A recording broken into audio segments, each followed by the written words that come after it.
Hello, my name is Jonah Lang, and today I'll be talking about training role models. The idea behind training role models is to recruit peer influencers at a high school and train them to be leaders in character, wisdom, respect, and selflessness. The goal of this is to create a more pro-social world. Role models play a very big role in this because just because the world needs to see people helping other people to be more pro-social. A big reason why the world isn't as pro-social as it could be is because of the concept of pluralistic ignorance. Pluralistic ignorance says that if people don't see other people helping in a situation, then they won't help either. That being said, the goal of role model training is to eventually create a culture where people see others helping people by starting with a small group and eventually growing by way of conformity. And what that means is basically that if we do even have a small group of people who are going out of their way to help others or something like that, then other people will see it and it'll affect how they assess the situation, and they'll be more likely to help also. Next, I'm going to get into some of the roles of the people in the group. The role of the adult leader is essentially to act as a member. They'll essentially just be there to facilitate meetings and to supervise the group, but they'll be role modeling for the club members just like the club members will be role modeling for other members. And that's another key aspect of this, is that the role models aren't just being role models for people outside of the group, they're being role models for each other. So that way they all have a standard that they're being held to, that they can all have their goals set on to live up to. So the first step in this will be observing. Students at the school will be chosen based on the influence that they have on their peer groups or already existing values.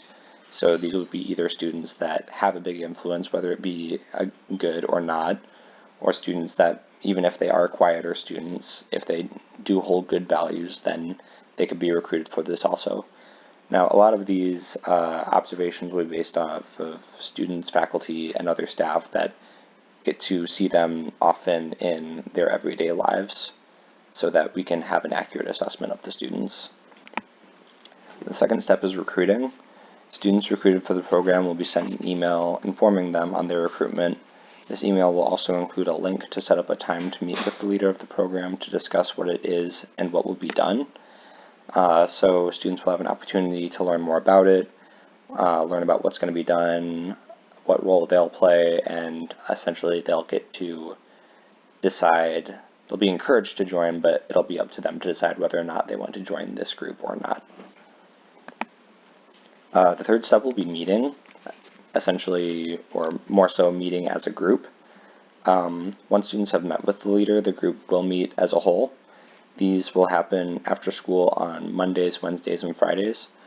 And the main goal of this will be group cohesion, because a big aspect of this, especially since they'll all be holding themselves to standards and they'll all be holding the other people in the group to standards, is trust and relationships that need to be built so that they can be able to rely on each other and trust in each other, so that they can just trust the example that other people in the group are setting. The fourth step in this is training. Training is probably the biggest step here. The students will decide on what training they want to do at the meetings. They can bring ideas, they can come up with ideas, they can research ideas, and then they can discuss these ideas and they can talk about whether or not they want to go through with this training or not. And then they'll participate in the training, whether it be a weekend thing or after school or whenever it may be, however it may be, they'll participate in it. And then at the next meeting, they'll discuss it. They'll talk about what they learned and how that can be helpful for the goal that they have of creating a more pro-social world. Teamwork is a big thing here, as it is throughout many steps in the process, but especially here, mainly because of the group aspect of all of these things. So, like deciding on training, they'll all discuss training based on the common goal that they have. They'll all participate in it with that common goal in mind, and they'll all discuss it with again, with the goal in mind. So just the aspect of working together here points to the teamwork that will be emphasized in all parts of this group, but especially in this step. The fifth step is living it. Students will go out in their everyday lives and act as a role model for others by how they live. This is very important because if students aren't creating this as the norm, then this group has no purpose because it's not doing what it's intended to do. So they really need to go out and to help others when they can and just live that life that they said that they would live in the group meetings. And if they're not acting by that life or by the standards of that life, then accountability is a big aspect here, because then other role models can keep them accountable.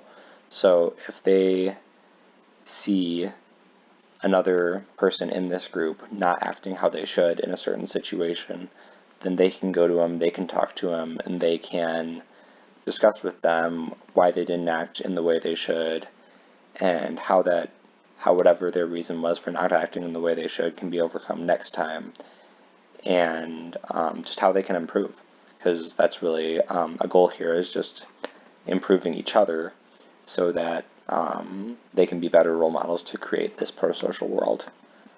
Now, to summarize, this group will use the aspect of conformity as a way of building people who embrace values of character, wisdom, respect, and selflessness. People will see the things they do, and it will make a difference in their decision-making in similar situations. So again, in those situations where people would help, if they do see somebody helping, whether it be in the situation or before the situation, then it could affect their decision to help in the situation where they could help. So that being said, this group and the influence that it will hopefully have on the other people at the school will essentially be a light, not only to eventually to hopefully the rest of the world, if people start acting in more pro-social ways because of these role models. Because if they can have their influences on each other, and if that influence can keep growing, then it can really take over. So again, just as a final point, the goal of this group is to create a more pro-social world, and that will be done by these role models that people will see in their lives, and they'll take into consideration what they saw these role models doing, and that'll influence their decision making in other situations so that hopefully they will help other people as well.